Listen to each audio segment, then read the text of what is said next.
Welcome, everyone. We're going to get started in about 2 minutes. Bienvenido y bienvenidas todo y todas. Vamos a comenzar en 2 minutos.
Hello, everyone. Greetings from Vancouver, Canada. Hola todos y todas. Saludos desde Vancouver, Canada. Estamos aquí en el acción mensual contra las sanciones contra Venezuela y en apoyo para Alex Saab. We are here at the monthly picket action against US-Canada sanctions on Venezuela and in defense and calling for the freedom of Alex Saab. Before we begin, I just want to explain that tonight's webinar is being interpreted simultaneously. We'll go ahead and start interpretation in 30 seconds. To listen to this webinar in English or in Spanish, you go to the bottom of your screen. There's a globe icon. You click the globe icon, you choose the language that you would like to participate in, and you check the box that says turn off or mute original language. En 30 segundos vamos a comenzar con interpretación simultánea.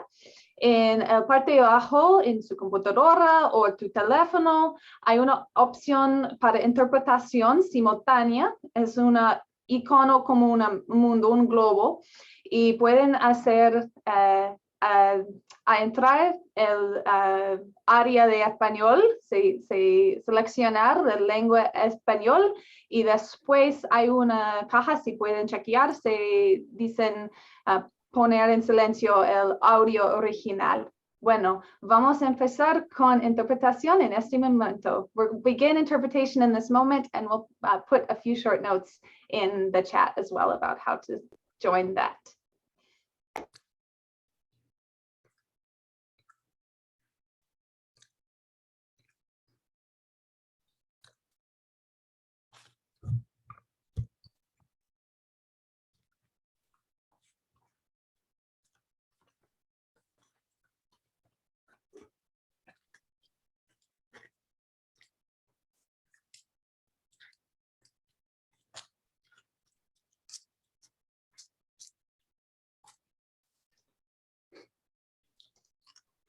Okay, so we have started interpretation. Everyone should be able to navigate to the bottom of your screen and enter to listen in English or Spanish. Thank you very much in advance to Julieta and to Mercedes, who are our interpreters for tonight. My name is Allison Bodine. I am participating in tonight's US-Canada Hands Off Venezuela Free Alex Saab action from Vancouver, Canada. It is the unceded and stolen territories of the Squamish, Musqueam, and Tsleil-Waututh peoples. And I want to recognize that the social justice work that we do from here in Vancouver takes place on their traditional and unceded territories. Today is the 15th consecutive monthly picket action for US-Canada Hands Off Venezuela, End Sanctions on Venezuela, and Free Alex Saab, a Venezuelan diplomat held in US jails. Over the past 15 months, we have come together united across Canada, the United States, and many countries around the world, including Venezuela, in order to stand with the people of Venezuela as they fight for their right to self-determination and for independence in the face of a brutal US sanctions campaign. This campaign and its inhuman unilateral economic, financial, and commercial sanctions against Venezuela, which has been imposed by the United States, Canada, England, the European Union, and Switzerland, have cost the economy of Venezuela and the people of Venezuela more than $258 billion between 2016 and 2020 alone. But the people of Venezuela continue to fight back against these murderous sanctions. And we're here today to hear from an excellent panel of speakers direct from Venezuela, from the United States, and from Canada about the impact of these US-led sanctions, but also the fight back of Venezuelan workers. There will also be urgent updates on the case of Venezuelan diplomat Alex Saab and the campaign for his freedom from US jail. Today's action's been organized by the Venezuela Peace Committee in Winnipeg, the Fire This Time Movement for Social Justice, Venezuela Solidarity Campaign, and Just Peace Advocates, with the support of Venezuela Solidarity organizations and individuals across Canada. Again, I thank every one of you for joining with us here tonight. Please feel free to post in the chat about where you're joining or your support for the people of Venezuela's right to self-determination and independence. And also at the end of our panel, we will, as usual, be taking our group photo together, holding up signs or just a fist and a smile to show our support for people of Venezuela and for jailed Venezuelan diplomat Alex Saab, who's currently held in a Miami jail. We have a really excellent panel of speakers today, and very grateful, especially for those calling in from Venezuela who are joining us. We have, for our first speaker, Nelson HERRERA. Nelson is Secretary General of the Vice-Presidency for the Working Class of the United Socialist Party of Venezuela, the PSUV, as well as the General Coordinator of the Anti-Imperialist Workers Platform, PCOA, which is the sign that Nelson has behind him in the photo. Among other work, Nelson was also a general coordinator with the union representing workers in Venezuela's Grand Housing Mission between 2014 and 2017, and a member of the National Constituent Assembly in Venezuela between 2017 and 2020.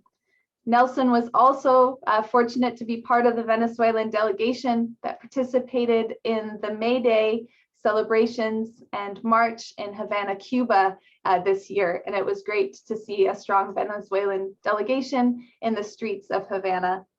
It's an honor to have you here with us today. And after Nelson speaks, we'll also hopefully talk some more, and we'll put some more information about some important events that PCOA is organizing in response to the so-called Summit of the Americas called by President Biden in Los Angeles. So Nelson, please go ahead. The floor is yours. Welcome.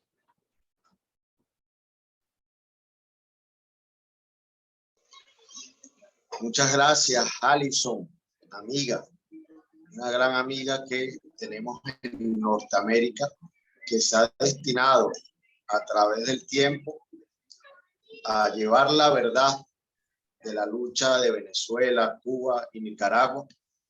Por ello agradezco este espacio, te agradezco a ti, Alison, y a todos los compañeros que hacen posible encontrarnos. Quisiera iniciar exponiendo que lamentablemente es muy difícil esconder las consecuencias del bloqueo.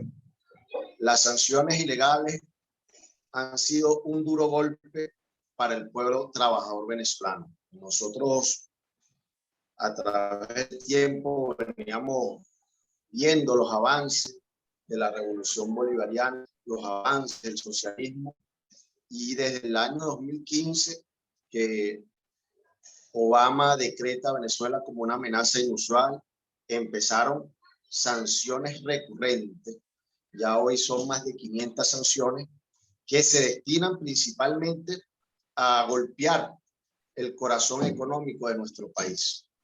Las sanciones han hecho disminuir el 95% de nuestros ingresos. Han golpeado el corazón de la industria venezolana, que es el petróleo, PDVSA. Y hay que destacar que este porcentaje que nos golpea va directamente contra el pueblo venezolano. Seas chavistas, apoyas al presidente Nicolás Maduro, como lo hace la mayoría del pueblo venezolano, o seas opositor. Es decir, estas sanciones ilegales impuestas por el gobierno de los Estados Unidos, Canadá y los países europeos golpean a todos los venezolanos por igual. Y hay que destacar que la revolución bolivariana, a través del tiempo, ha destinado ese 90%, me atrevo a decir el 70% exactamente, de esos ingresos petroleros se destinaban a atender, a satisfacer las necesidades sociales. Yo provengo, soy dirigente sindical de la Gran Misión Vivienda Venezuela, un proyecto construido por el presidente Chávez, que al día de hoy ha construido más de 3 millones de viviendas, 4 millones exactamente. Es algo increíble, y que de estas 4 millones de viviendas que se han entregado, más del 90% es para la clase trabajadora.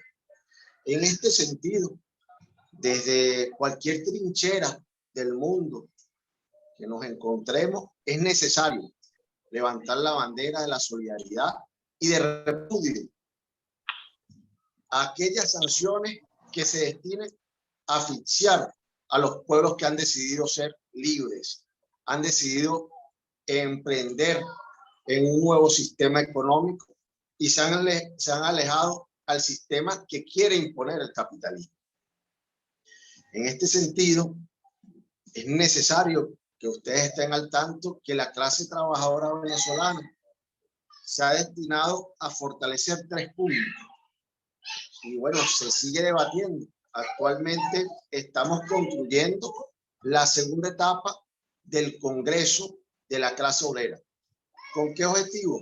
Primero, fortalecer la organización. Una organización sólida donde encabezan las organizaciones sindicales, los delegados de prevención. Los delegados de prevención son los encargados de velar que se cumplan el ambiente laboral, las mejores condiciones, y los consejos productivos de trabajadores. Porque en este proceso de sanciones y de empresas que se destinaban a hacerle el juego al imperialismo, nosotros debimos asumir algunas empresas a fin de garantizar la alimentación. Entonces, ¿qué vemos fundamental? La organización para la formación, el control y la movilización de la clase obrera. Ese es uno de los primeros puntos que estamos discutiendo.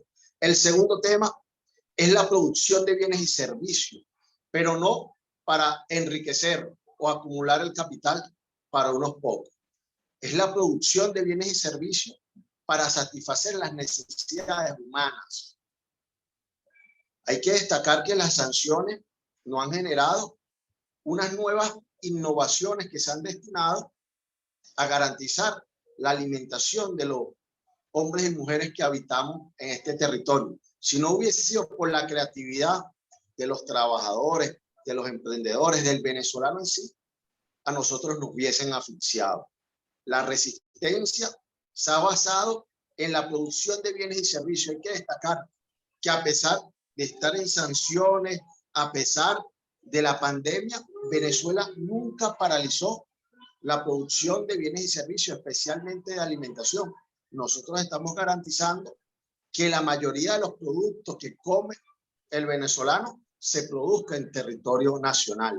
Eso es un avance que anteriormente no lo tenía. Es decir, que a pesar que esas sanciones son de lesa humanidad, porque han tentado la vida de muchos venezolanos y ha acabado con la vida de muchos niños, porque la medicina no llega, porque no se pueden operar, hay que destacar que el venezolano también ha sido resiliente, ha aplicado medidas audaces para superar este bloqueo. Entonces, la producción como el segundo punto de vanguardia de la clase obrera. Y el tercer punto, que es el más difícil, especialmente en sanciones, garantizar la atención integral a su pueblo. Salud gratuita, educación gratuita. Y bueno, como vengo del sector vivienda, se han construido más de 4 millones de viviendas para la clase obrera. A pesar de los ataques, Venezuela ha aplicado políticas destinadas a garantizar la seguridad social. Esto en ningún otro país hubiese sucedido. El venezolano ha resistido, las políticas del presidente Nicolás Maduro han sido audaces y nos han garantizado, bueno, que pasemos estos momentos difíciles, porque son muy difíciles, pero en lucha, en batalla, garantizando que nuestro pueblo pueda comer y otras vías para atender nuestras necesidades. Es necesario, para ir concluyendo, hermanos, que nosotros seguimos apostando al diálogo. El diálogo entre el pueblo, el diálogo entre venezolanos y entre las organizaciones multilaterales como países hermanos que apuesten a que todo se pueda avanzar respetando la soberanía del pueblo venezolano y las decisiones que así se toman. Por eso, desde cualquier trinchera que se encuentre, los invito primero a repudiar todo tipo de sanción, sea con Venezuela o con cualquier otro país. Segundo, a solicitar, como lo hicimos con los 5 héroes cubanos, la liberación del diplomático Alex Saab, quien a través del tiempo, bueno, ha venido por estas mismas sanciones aplicando políticas, estrategias a fin de garantizar la alimentación de los venezolanos. Esto no hubiese pasado, Alex Saab quizá no fuera un héroe de la patria si no existieran sanciones, porque Venezuela hubiese podido hacer sus transacciones tranquilamente. Alex Saab nace como una vía cuando Estados Unidos, el gobierno imperialista, trata de asfixiarnos, de dejar al pueblo venezolano sin comida. Alex Saab aparece como un héroe y garantiza el CRAP a muchos venezolanos. El CRAP es el Comité Local de Abastecimiento Productivo, que se destina a garantizar la alimentación a más de 6 millones de familias. Él es uno de los promotores de esta política. Por eso los invito de todas las trincheras, les agradezco esta solidaridad con Venezuela, con Cuba y con Nicaragua, porque esta lucha no es solo de los venezolanos, es una lucha mundial para crear un mundo mejor, para pensar distinto, para poder distribuir la riqueza de manera más justa. Por ello, hermanos, hermanas, trabajadores, todos, porque todos somos trabajadores. Nosotros como plataforma de la clase obrera antiimperialista, por ahí veo muchos compañeros que son integrantes de esta plataforma, vamos a tomar algunas acciones próximamente. Lamentablemente, las políticas del gobierno de los Estados Unidos siguen destinadas a desconocer la verdad de los pueblos. Viene la cumbre de las Américas, la cual está en peligro, porque ya los países del Caribe, países soberanos, solidarios de América, están detallando que no van a asistir, que van a enviar a sus cancilleres si no extienden la invitación a todos los países de América. Lamentablemente, el gobierno de los Estados Unidos insiste en no invitar a Cuba, Nicaragua, Venezuela. Y sabemos por qué.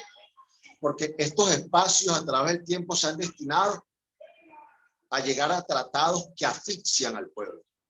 Y saben que Cuba, Nicaragua y Venezuela no van a permitir esto. Y van a contagiar con el amor que nos caracteriza a los demás mandatarios. Es la revolución bolivariana, es la revolución de los pueblos. Es por ello que nosotros en este lapso vamos a estar haciendo grandes encuentros en México. Hay que destacar la Cumbre de las Américas celebrándose en Los Ángeles.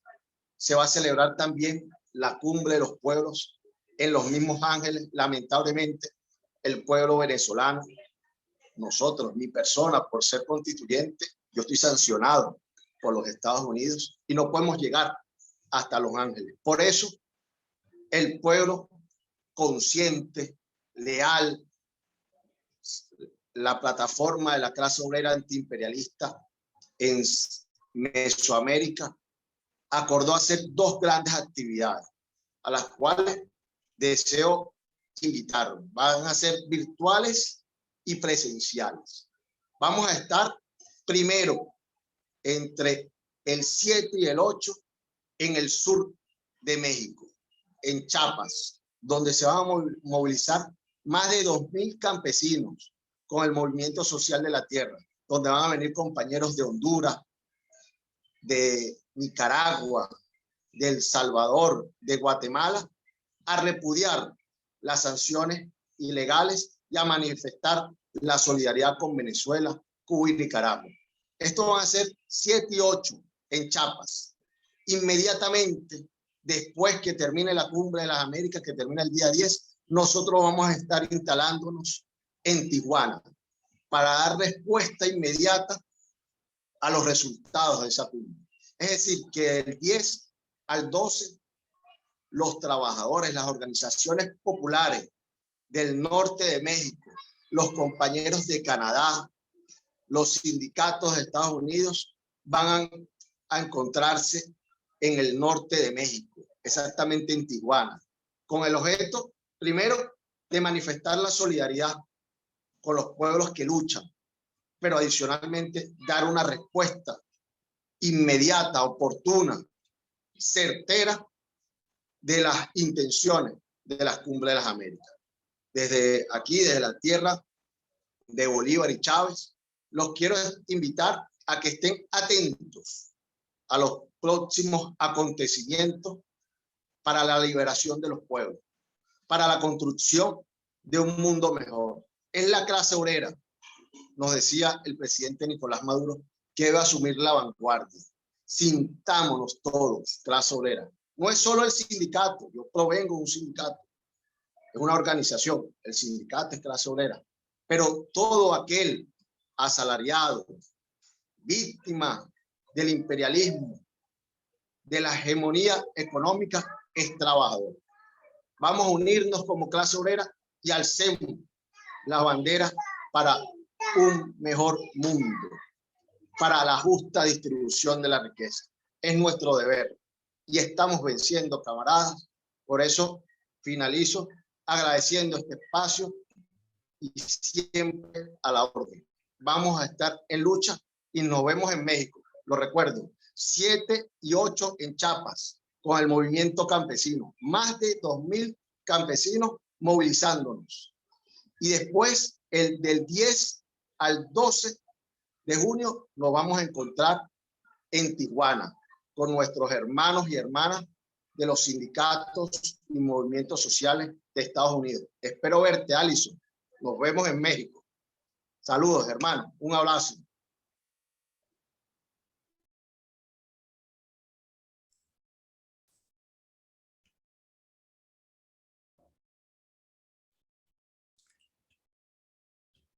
Allison, you're Thank muted. you very much to Nelson Herrera with the PSUV and PCOA in Venezuela. It is an honor to have you join with us here tonight and to bring us that message from the Venezuelan working class against these criminal, unjust sanctions against Venezuela. And yes, we will see you in Mexico. I put in the chat information about the Workers' Summit of the Americas. Many organizations that have joined here today, Fire This Time Movement for Social Justice, PCOA, the Alliance for Global Justice, and others have supported and endorsed this Workers' Summit of the Americas taking place from June 10th through 12th in Tijuana, Mexico. And the links to register and get more information are in the chat. Let's make sure there is a strong delegation from people who stand with Venezuela in Tijuana, Mexico, in response to the call by US President Biden for a Summit of the Americas, in which most of the Americas, it seems, will not be present. I think we'll be talking about that later today. Now we are going to speak more about the case of Venezuelan diplomat Alex Saab. It's going to be very great to hear from Roger Harris, who I've had the honor to meet multiple times in Venezuela. Maybe we'll see again also in Mexico soon. Roger Harris is a board member of Task Force of the Americas, or On the Americas, which is a 37-year-old anti-imperialist human rights organization. Roger visited Cape Verde, where Venezuelan diplomat Alex Saab was being held in June 2021, so less than a year ago, as part of an international delegation to free Alex Saab. Roger has traveled to Venezuela numerous times and met with Camilla Fabry, the wife of Alex Saab, and others working on his case. He is with the US-based Campaign to Free Alex Saab and the Sanctions Kill Coalition.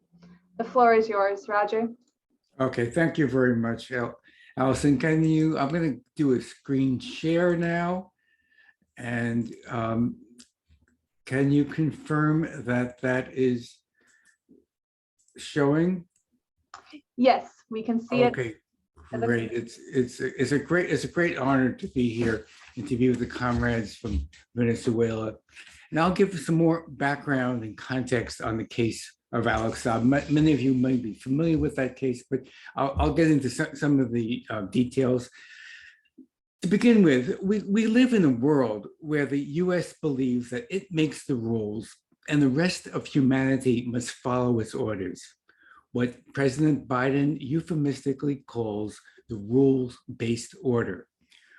Washington has now even appropriated the prerogative to tell other countries who they may appoint as their ambassadors. As a consequence, Venezuelan diplomat Alex Saab is fighting for his freedom.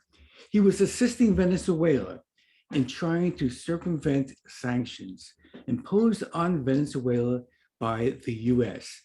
Sanctions intended to punish the people so that they would be motivated to overthrow their democratically elected government. The US revealed its outlaw nature by resorting to extraordinary rendition of Alex Saab for trying to buy humanitarian supplies for Venezuela, a fully legal act according to international law, but one that defied the US sanctions on that country. Venezuela is among 40 nations, some 40 nations, sanctioned by the US for striving to chart its own future. Largely due to US sanctions, the Venezuelan economy has been drastically contracted. And we've heard a little bit about that, especially after the targeting of its oil sector, which was its major source of foreign earnings. Known as unilateral coercive measures, this kind of collective punishment is a form of economic warfare, and it is illegal under international law. Alex Saab was appointed a special envoy with diplomatic credentials by the Venezuelan government in 2018.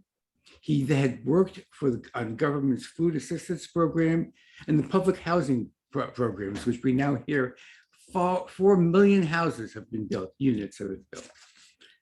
On June 12, 2020, the diplomat, with his passport in his hand, was en route from Caracas to Tehran to procure food, medicine, fuel, in legal international trade.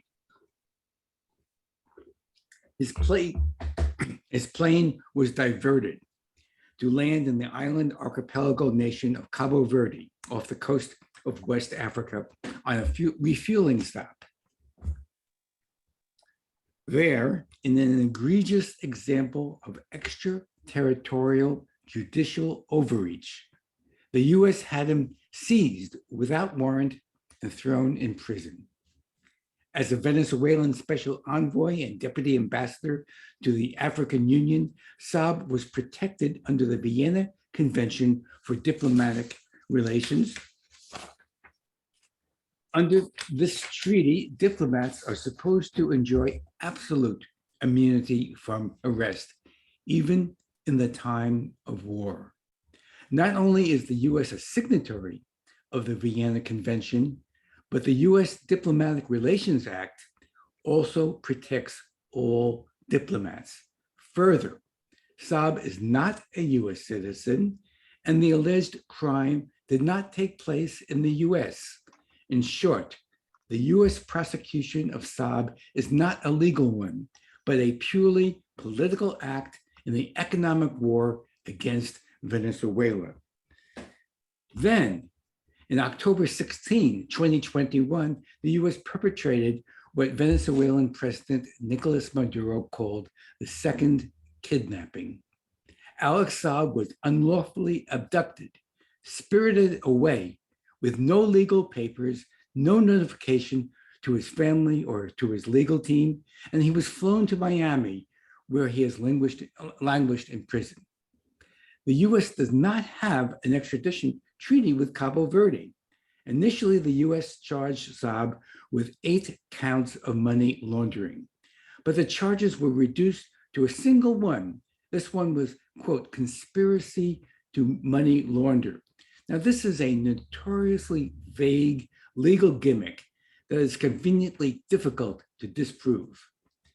Previously, an exhaustive 3-year investigation was conducted into allegations that Mr. Saab was misusing Swiss banks. The Swiss government prosecutors, however, found no evidence of money laundering on the part of the Venezuelan diplomat.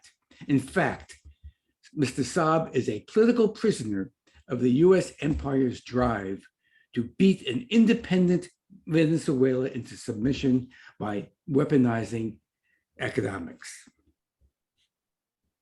Meanwhile, the administration of the Venezuelan President Nicolas Maduro and the brave people of Venezuela have been trying to steer the economy of Venezuela out of its extreme dependence on petrochemicals. After suffering negative growth, the Venezuelan economy is now recovering with modest increases in gross domestic product. Hyperinflation and currency freefall have now been overcome with monetary measures and de facto dollarization. The oil industry, after crashing, is again exhibiting vital signs. And the spike in international oil prices associated with the conflict in Ukraine also benefits Venezuela. That is, the market is getting better for oil.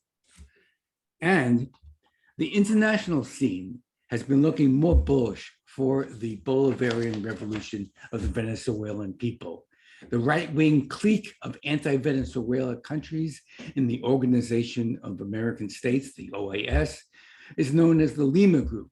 They have disintegrated with left-leaning presidents elected in Mexico, Argentina, Chile, Honduras, Bolivia, and Peru. Coming up are presidential elections in Brazil and in Colombia with left-leaning frontrunners. These two countries, Brazil and Colombia, are currently the most reactionary anti-Venezuelan governments in the region, and that may soon change. Another telling signal came on March 5, when the chief US government official for Latin America, that's Juan Gonzalez, brought a delegation to Caracas and met with President Maduro. The two states do not have diplomatic relations, and this was the first high-level visit to by the US in years. It was a victory for Maduro. While the US still claims that the Trump-anointed Juan Guaido is the president of Venezuela, the visit implicitly recognized the legitimacy of the Maduro government. And speaking about US so-called leadership of the Americas, Biden's much ballyhooed hosting of the OAS summit in Los Angeles is looking very shaky these days. Mexican President Lopez Obrador, also known as AMLO, along with 14 Caribbean countries, are threatening to boycott the event because Venezuela, Cuba, and Nicaragua are not being invited. The influential publication Foreign Policy says, quote, Biden is setting himself up for embarrassment in Los Angeles. The upcoming summit of the Americas will be the gravestone on US influence in the region. And as was just announced, there are going to be counter summits, one in Mexico and one in Los Angeles. And these are being organized as a option to expose the hegemony of the United States, the attempted hegemony. And I hope to see you there at those counter summits. I'll be there, and many other comrades will be there.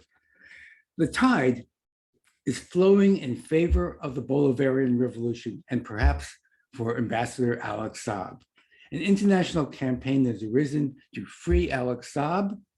Its honorary chair of the North American campaign is the Puerto Rican liberation hero, Oscar Lopez Rivera. It's headed by Venezuelan American activist, William Camacaro. The National Lawyers Guild International calls for Saab's immediate release, and support demonstrations are being held internationally every month, usually on the 16th, which is the date he was abducted on October 16th. The Venezuelan National Assembly unanimously passed a resolution condemning what its president Jorge Rodriguez called an act of immeasurable hypocrisy by the United States. In conclusion, Washington extradited Alex Saab because he was instrumental in circumventing the illegal blockade of a country targeted by the US for regime change. In the heroic words of Camila Fabry, Mr. Saab's wife, it is not a crime to fulfill a diplomatic mission. It is not a crime to evade sanctions that are harming an entire country. It can't be illegal to help a people. So please join the campaign to free Alex Saab. This little girl has not had the opportunity to see her daddy in nearly 2 years. Thank you very much. Free Alex Saab. Thank you, Roger Harris, for that comprehensive overview of the case of Venezuelan diplomat Alex Saab and encouragement for why this matters to people, especially in North America. Working poor and oppressed people in the United States and Canada and other countries need to understand the case of Alex Saab is related to also our case and our demands for social justice, and is really an injustice committed against someone who was, as we've just ended, there to serve the people of Venezuela in order to try and alleviate some of the harm caused by criminal US blockade and sanctions. So thank you for that overview. Very moving and important for people in the US and Canada to see. This video is available and will be available on YouTube. It's on Facebook now, and I really encourage people to share it and help people understand more about the case of Alex Saab. You also mentioned the 16th of every month. Today is the 12th of May. I want to encourage people on the 16th of May to go online and express your sentiments in favor of freedom for Alex Saab. Take a photo with a sign and put it up on social media to show that people of the world know about the case of Alex Saab and are demanding his freedom. We also mentioned the People's Summit for Democracy taking place in Los Angeles. So I'm just going to put the information there. That's from June 8th to 10th, also in response to this so-called Summit of the Americas. So next we have some more perspective about Alex Saab from the Free Alex Saab movement in Venezuela, who within these monthly US-Canada Hands-Off Venezuela picket actions online, we've been able to work closely with our co-fighters, our brothers and sisters in the Free Alex Saab movement, and have really been very fortunate to get to know so many of these strong fighters in defense of Alex Saab and of their country's right to self-determination and independence. Tonight, we are joined by Itamar Martinez, who is a criminal lawyer and a member of the Free Alex Saab movement, who wants to bring some perspective for us here. Itamar, you're on mute, so I'm going to ask you to unmute your microphone. And the floor is yours. You may start. Thank you. Buenas noches, Alison. ¿Cómo estás? Un saludo caluroso y revolucionario desde aquí, desde la República Bolivariana de Venezuela. Roger, un saludo a nuestro embajador en Canadá, el excelentísimo señor Luis Acuña. Nelson, estás por ahí. También un saludo a todos los hermanos y compañeros que están conectados aquí llevando su visión, nuestra visión colectiva de lo que ha ocurrido o de lo que está ocurriendo con la situación de nuestro diplomático venezolano Alex Saab. Primero quiero agradecer a todos los presentes el apoyo y la solidaridad con este movimiento de liberación a favor de nuestro diplomático venezolano Alex Saab. Pues este respaldo no solamente es a una persona, en este caso Alex, sino a todo un pueblo que desde hace más de 20 años decidió ser soberano e independiente y que no se subyuga a los intereses hegemónicos de Estados Unidos o de cualquier otra nación que quiera venir a instalar ejes dominantes en nuestro territorio. A razón de todo lo que de este espacio en particular, Roger hacía un comentario y lo hago como introducción. Hacía casi que una simbiosis entre lo que es la autopsia de la muerte de la economía venezolana producto de las medidas coercitivas unilaterales y el resurgimiento de nuestro sistema económico y financiero a pesar de las medidas coercitivas unilaterales. Más allá de lo frío que pueda sonar cada uno de los números y cada una de las expresiones sociales de las sanciones o de las medidas coercitivas ha traído para el país, hay realidades humanas, y al final tocó una muy importante, y es que tenemos familias sufriendo, en particular la familia de nuestro embajador. Desde aquí un saludo y un abrazo a nuestra queridísima Camila Fabris de Saab, a sus hijos e hijas, del embajador, quienes más allá del entorno y del contexto político y jurídico del secuestro de nuestro embajador, hay un sufrimiento, hay una humanidad, hay unos seres humanos sufriendo al respecto, y eso es algo que no podemos dejar de resaltar ni hoy ni nunca hasta que logremos la libertad de nuestro embajador. Este foro son espacios muy importantes, los cuales queremos agradecer desde aquí de Venezuela, porque nos sirve para llevar nuestro mensaje tanto a Estados Unidos como a todo el continente, a todo el territorio norteamericano, México, Canadá y otras latitudes de nuestro hemisferio. Pues tenemos que ir contrarrestando lo que son las matrices de opinión desde el punto de vista mediático, que no podemos olvidar que venimos enfrentando, o el embajador Alex Saab ha tenido que enfrentar años de falsas matrices de opinión de la industria de la noticia, la industria de las comunicaciones, que se han volcado en contra de él para afectar en sí mismo su persona, pero afectar al Estado venezolano, a nuestro sistema de gobierno, a nuestra soberanía y nuestra autodeterminación como pueblo libre. A razón de ello, el pasado 3 de mayo, un medio sudamericano de ultraderecha, Infobae, publicó un titular cuya cita textual diría: revés para Alex Saab, le negaron la apelación que pedía su inmunidad en un supuesto caso de lavado.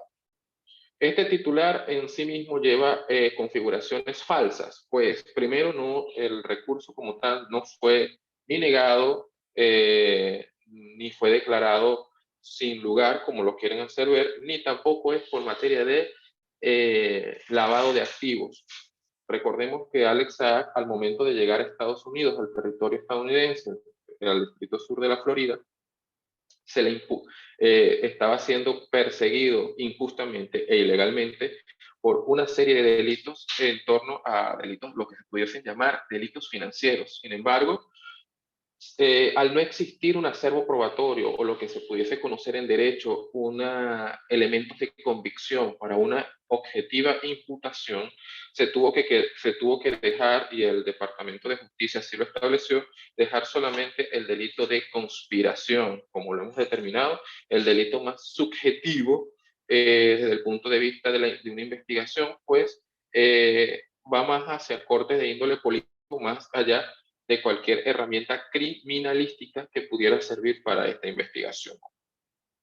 Más allá de estas circunstancias propias que han ocurrido en el distrito sur de la Florida, en Miami, la defensa desde el día 1 ha alegado una excepción en la persecución penal contra Alex Saab, en específico la de su inmunidad diplomática, alegando como tal la existencia de una responsabilidad o una representación del Estado venezolano como enviado especial de nuestra república ante la República Islámica de Irán.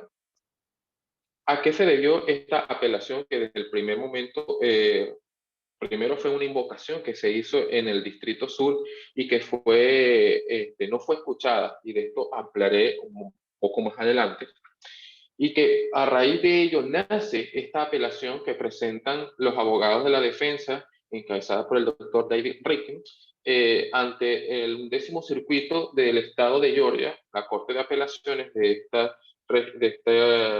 circunscripción federal, donde se invoca o se dice que Alex Saab no puede ser perseguido penalmente a razón de que hay una excepción en la persecución criminal como lo es la inmunidad diplomática. Al respecto, es importante mencionar que la intención de la defensa del embajador venezolano al introducir este recurso buscaba era que esta Corte de Apelaciones tomara una decisión propia, analizando todo el desastre jurídico que ha venido ocurriendo desde junio de 2020, cuando se hace una captura ilegal en el territorio africano, en la isla de Cabo Verde, producto de que para ese momento exacto de la detención no existía ni siquiera una orden de aprehensión que legitimara en todo evento la detención siquiera de un civil ordinario, mucho menos la detención de un diplomático en funciones quien portaba credenciales diplomáticas para el momento de ser bajado de su avión, ya a razón de la narrativa que ya hacía Roger anteriormente. La exposición de David Rickin da luces más claras sobre lo que es el concepto jurisprudencial de Estados Unidos.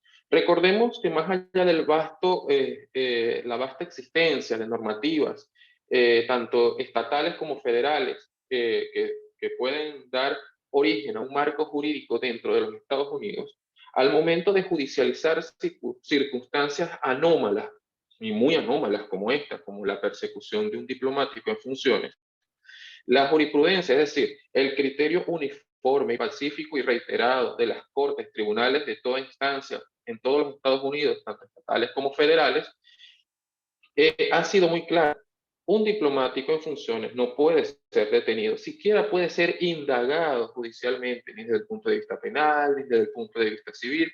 Ninguna persecución, ninguna acción de orden jurídico puede ir en contra de un ciudadano que en ese momento, como en el caso de Alex Saab, no se representa a sí mismo, sino que es el representante de un Estado soberano, en este caso en particular, representante de la República Bolivariana de Venezuela.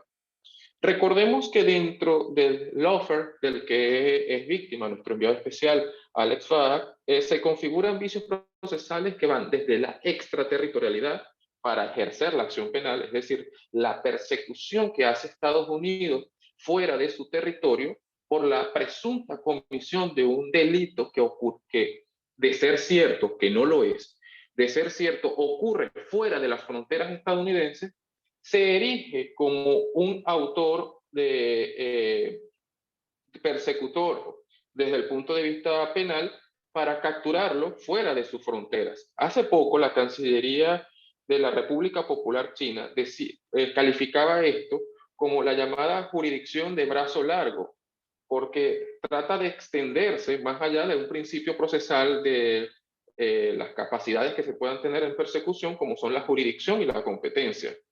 Si lo vemos desde este punto de vista estrictamente técnico, jurídico, no existe jurisdicción para la persecución de Alex Saab. Y en el caso extremo de que hubiese existido esta jurisdicción, el mismo estaba arropado por está arropado actualmente por una prerrogativa de orden internacional, como lo es la inmunidad diplomática.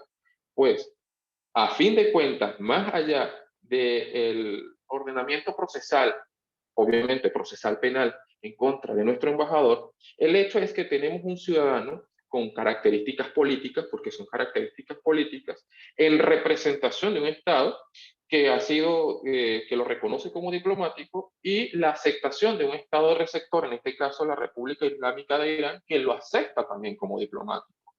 Y es allí donde empieza desde el año 2020 la flagrante violación del ordenamiento jurídico internacional, en específico lo que hemos reiterado desde hace meses, desde hace más de casi 2 años, ahorita en junio, la violación de la Convención de Viena para la regulación de las relaciones diplomáticas de los países que han suscrito la convención supramencionada. Entre ellos Venezuela, Cabo Verde y la aceptación como regulación internacional de Estados Unidos, que a pesar de las circunstancias propias de la jurisdicción estadounidense, acepta que ningún diplomático puede ser perseguido dentro de su territorio, ni por las fuerzas jurídicas ni por las fuerzas del orden de su territorio. ¿Qué decidió la Corte al respecto ya con Alex Saab, la Corte de Apelaciones? ¿Qué pasó en realidad con el recurso de Alex Saab? Bueno, la Corte invocó un tecnicismo jurídico que se llama el agotamiento de instancia. ¿Qué significa esto? Que sea entendible para todos nosotros. La Corte consideró que el juez de instancia, el juez que lleva el caso en el Distrito Sur de la Florida, no tuvo la oportunidad, entre comillas, no tuvo la oportunidad de decidir o pronunciarse sobre la condición diplomática de Alex Saab. Lo dije anteriormente, desde el momento 1, la defensa lo alegó como una excepción para la persecución penal desde el momento en que Alex Saab alegó. Inclusive intentó alegarlo antes, pero ese mismo tribunal, esa misma corte le negó el derecho a la defensa a Alex Saab, pues lo intentó y en efecto lo hizo declararlo prófugo de una justicia que no tenía capacidad de persecución. Pero dando como cierto que tenía la capacidad de perseguirlo, al momento de aceptarlo y tenerlo ya frente a frente, al leerle sus cargos e invocar esta prerrogativa inexorable como lo es la del rango diplomático del cual actualmente goza, eventualmente se tuvo que haber suspendido el proceso, declararla de mero derecho y obviamente en última instancia dar su libertad. El juez Escola se negó a hacer esto, simplemente hizo caso omiso a estas alegaciones por parte de la defensa y le dio continuidad a un proceso penal como si se tratase de un ciudadano ordinario sometido a la jurisdicción estadounidense. Ahora la Corte de Apelaciones del 11º Circuito del Estado de Georgia le dice: juez de primera instancia, juez Escola, tienes ahora que pronunciarte y decidir con respecto a si aceptas o no aceptas la condición diplomática. Muchos han querido decir que a Escola le corresponde el reconocimiento o no de Alex Saab como diplomático, y no es así. Ningún juez, ningún Estado está en la capacidad de reconocer si un ciudadano es o no es diplomático. Lo que tiene la capacidad un Estado soberano a través de sus instituciones, sea el Ejecutivo, el Legislativo o el Judicial en este caso, es verificar la aceptación de este diplomático. En el caso particular de Saab, no se trata de un diplomático que vaya a ejercer funciones en Estados Unidos, sino que iba a ejercer funciones en la República Islámica de Irán y que su detención ocurrió en el tránsito.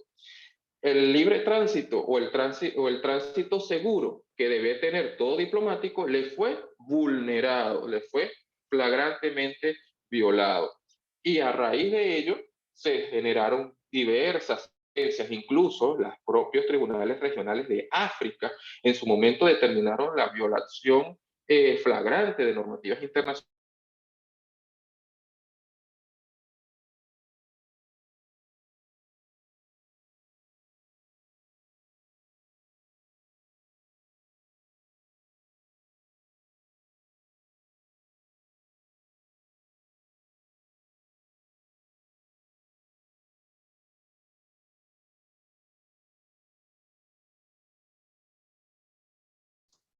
Itamar, no podemos escucharte.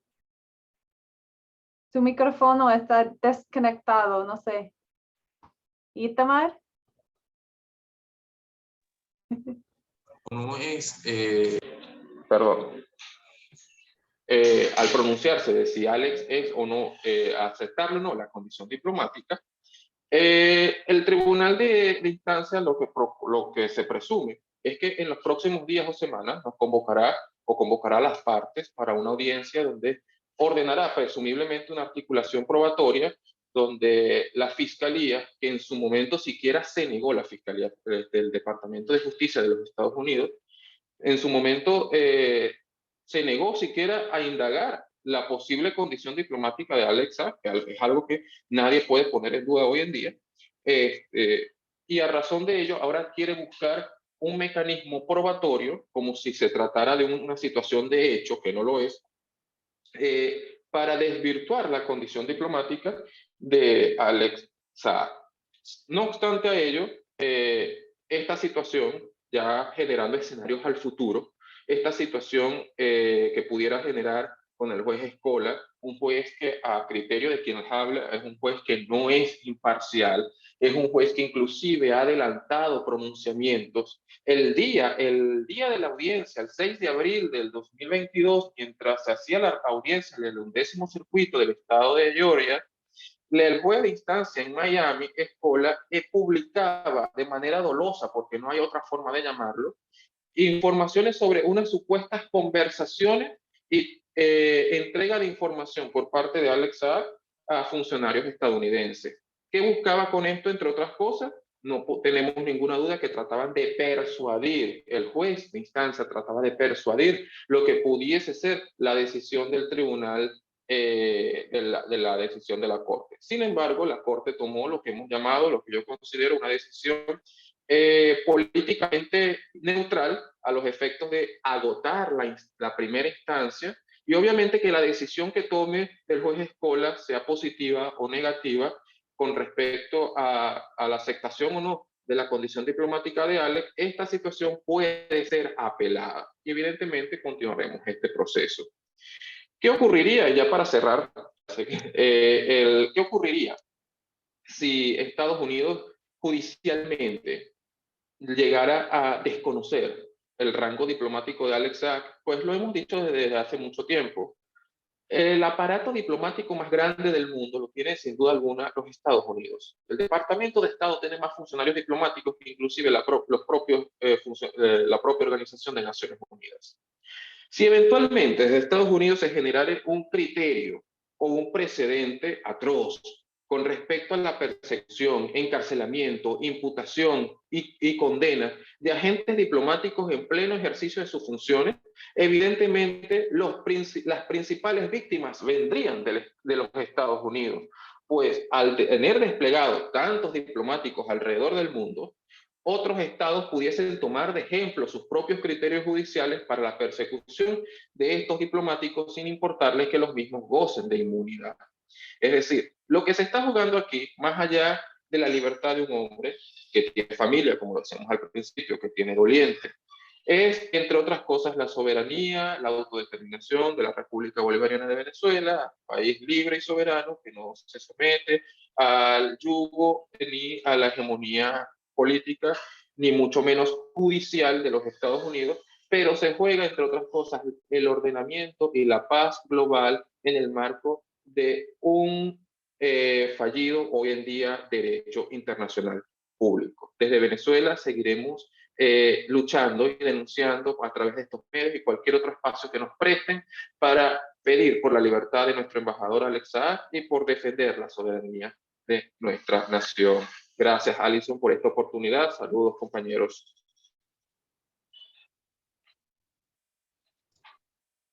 Thank you, Itamar Martinez from the Free Alex Saab movement in Venezuela. I think that in addition to Roger Harris's presentation has given us a very comprehensive understanding of why Alex Saab's case is a political case. It is a case, of course, of human rights and justice, but we can see so clearly how the US judicial system is being used as yet another weapon against Venezuela and the people of Venezuela. So thank you very much for that analysis and the words you have, and also for the Alex Saab movement, all of the work you do in Venezuela to continue to put pressure on the US government for freedom of Alex Saab. With the cases of political prisoners, we know that it is absolutely necessary that we organize movements from within the US, Canada, and internationally to demand freedom for political prisoners, in this case, Alex Saab, in order to put pressure on the United States government because they do not have the political will on their own to respect human rights. Of course, we know that is surely the case with Alex Saab. So thank you very much for joining.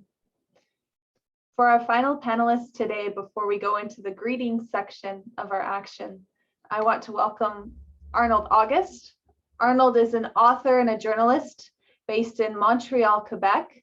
He is a contributing editor for the Canada Files and a member of the International Manifesto Group. Arnold writes regularly about Canada-Venezuela affairs and is the author of 3 books on US, Cuba, Latin America. Cuba, Democracy in Cuba and the 1997-1998 elections. Cuba and its neighbors, Democracy in Motion, and Cuba-US Relations, Obama and Beyond. His works have been translated into many languages, including Spanish and Farsi. Thank you, Arnold. The floor is yours. Thank you, Allison. Also, a great honor for me to be on this panel, especially, for example, with our comrades from Venezuela, and amongst that delegation from Venezuela, I should emphasize that it's really great once again to see the smiling face of Luis. It brings back very fond memories that the Solidarity movement had with Luis in the Venezuelan embassy in Ottawa, and hopefully in the not too far future, he or another representative of the Venezuelan government will be in that embassy. And I also have to say hello to Roger. Correct me if I'm wrong, Roger, but the last time we were together was in 2008 in California, when the task force, along with others, hosted a book launch of my first book in 2008. We saw each other then. I think it's the first time we are so-called together. So I have to say congratulations to the Vancouver folks for everything they're doing, for uniting people, but also for reuniting people. For example, in the case of me and Luis and Roger Harris. Now, the basic theme that I will be dealing with is the issue of how the US openly and the Trudeau government hypocritically uses or tries to use Cuba as a pawn in their war against Venezuela. Now, the US policy against Venezuela is very well known. The Canadian policy regarding Venezuela through the Lima Group and everything else since then is also notorious. It is also quite well known how the United States tries to cynically separate Cuba and Venezuela by putting pressure on Cuba when they are in a very difficult condition, basically saying to Cuba, look, if you don't shape up, drop Maduro and go with us, you're going to be even more in worse trouble economically, politically. So this is well known. But what is not that known, or in my view should be discussed further, is the role of Canada when I talk about the role of Canada, I'm talking about the use of the Trudeau liberal image. And what does it serve? It serves to provide a cover to this savage nature of US imperialism, whether it's Trump or Biden. Now, how does Canada do this?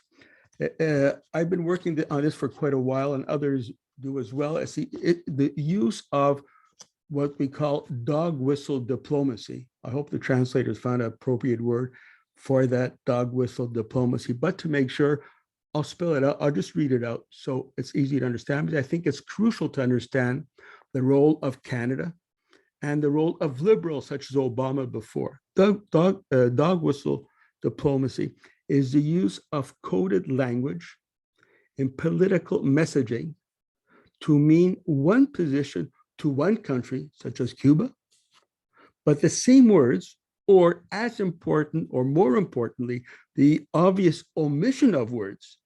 This takes on another meaning for the US government.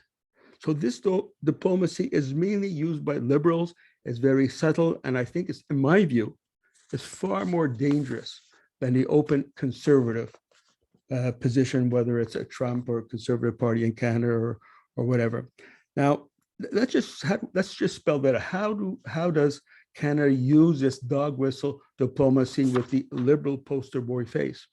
It's important not only for Canada, in my view, but in general to understand American policy when Canada is involved in it. Let us just take an example. During the pandemic, it was over 2 years, right? Canada's ambassador to the United Nations spoke at the UN. That was his chance. Would he speak out in favor of Cuba and against the blockade? No, he did speak out. On Venezuela, of course, nothing on Cuba. In another UN General Assembly meeting, Mr. Trudeau was there himself. He did not say a word against US sanctions against Cuba. That's what I mean, dog whistle diplomacy. They say, Cuba gets the message. Well, he could have said something worse than that. But the United States definitely got the message. We might not have the same policy towards Cuba as the US does, but look how we do not call US out publicly when it counts, when it can make a dent in the UN Assembly. Let me give you another example of this dog whistle diplomacy. The vote took place last year in the United Nations General Assembly, as it takes place every year, aside from the 2 years that it was postponed as a result of the pandemic. The vote took place. Now, before the vote, every country has the right to say something in support of the in support of the Cuban resolution to lift the blockade against Cuba. It was great to watch. Small countries, medium countries from Asia, Africa, Latin America, and even some countries in Europe spoke out against the US blockade and called on people to vote in favor of the Cuban resolution. Well, Mr. Trudeau was there while all these countries were talking, representing, in my view, the vast majority of the population of humanity. Mr. Trudeau just sat on his chair. He did not stand up. He did not say a word when he could have impacted the entire public opinion on such an important point. So, this is how they go. So like on that vote on the United Nations, the dog whistle diplomacy is Trudeau effectively saying to the US, I know, we have to vote against the blockade. We have no choice, because in Canada, we hung if we did not vote against the blockade. But I hope you understand, we still understand your position in support of the applying the blockade. We won't hinder that at all. We're understanding. So they wink indirectly to the United States, go ahead with the US blockade against Cuba, but we will just vote against it very discreetly. Now, the next offensive took place by United States and Canada was started in February 2021. Not everyone knows about it, but in February 2021, you had a new shift to the right by the Canadian government with regards to Cuba. In February 2021, the US, Canadian foreign minister at the time, Garneau, had a direct meeting with Blinken, Biden's new Secretary of State. They discussed all kinds of things. Did Trudeau say, look, we don't agree with your position of blockade against Cuba. Cuba is our friend. No. On the contrary, the readout of that meeting between Blinken and Garneau at the time says technically, we are very much concerned. Of course, Venezuela, they're very concerned about that. We're not surprised. But we're very concerned about the issue of human rights in Cuba. That's Trudeau, supposedly a friend of Cuba. Instead of saying, Blinken, you know, we are not your lackeys. We want you to get that blockade off Cuba, and reflecting the sentiment of millions of Canadians. But he said nothing. So this is how the dog whistle works. And, you know, I mean, with the vote, you know, the position, you know, against the blockade and all that, you know, Trump gets the green light, go ahead with the blockade, you know, even we're against it. We understand your blockade against Cuba. There's the issue of human rights and all that after all. And we European countries, we civilized countries, we have to stick together against those uncivilized countries of the South. That is the basic message, not that crude, but that's what it amounts to. And to Cuba, the dog whistle is sort of a very meek indication. Yeah, well, you know, we had to do that, you know, at least it could have been worse. We could have supported sanctioning Cuba. That's how low Canadian foreign policy has gone. They didn't really say it, but I'm trying to bring out the point how this operates in the international political sphere. Now, the other thing that came out, very important, we all remember the July 11th protests in Havana in July 2021, right? There was a big thing about it. I'm not going to go into it. Now, you know, not many people know about it. The Canadian government, Trudeau, made 3 statements explicitly in support of the color revolution in Cuba. This is a friend of Cuba. And amongst those 3 declarations, he just switched gears. And instead of talking about the Cuban government, he talked about the Cuban regime. How low can you get? Trudeau, do you know that your government has relations, diplomatic relations with Cuba? Why are you calling it a regime? This is just, you know, 1 or 2 examples. And they made another statement. Once those who were involved in these illegal riots on July 11th, they were brought to trial and understandably sentenced. Trudeau made another statement, this time calling out the Cuban government, using the Biden, Trump, etc. Talking points, political crackdown. If you Google political crackdown, you'll find it all over the place when it comes to Cuba. And amongst those who issue these statements, you have Trudeau, Trump before, Biden now, etc. Now, I just want to, you know, raise one more point. Like, before the pandemic took place, I organized a international tour on my 3rd book on Cuba in 2020 and 2021, I believe, until the pandemic broke out, including in Vancouver. Now, in all of these meetings, whether it's Canada, United States, the United Kingdom as well, and even in Cuba, you know what my 2 most popular positions were? 1, talking about Trudeau and Canada, colonialism at home, imperialism abroad. That is very important, and people applauded it. And the other thing that people like, when I said, Trudeau, when are you going to stand up for our friend Cuba? People stand up and applaud. That's true. This has to be brought more often because, you know, Cuba is being used as a pawn against Venezuela by the United States openly and indirectly by Canada. But someone say, oh, come on, you're exaggerating. You know, Trudeau, after all, does stand up. Oh, yes, I have to criticize myself. Trudeau does also stand up.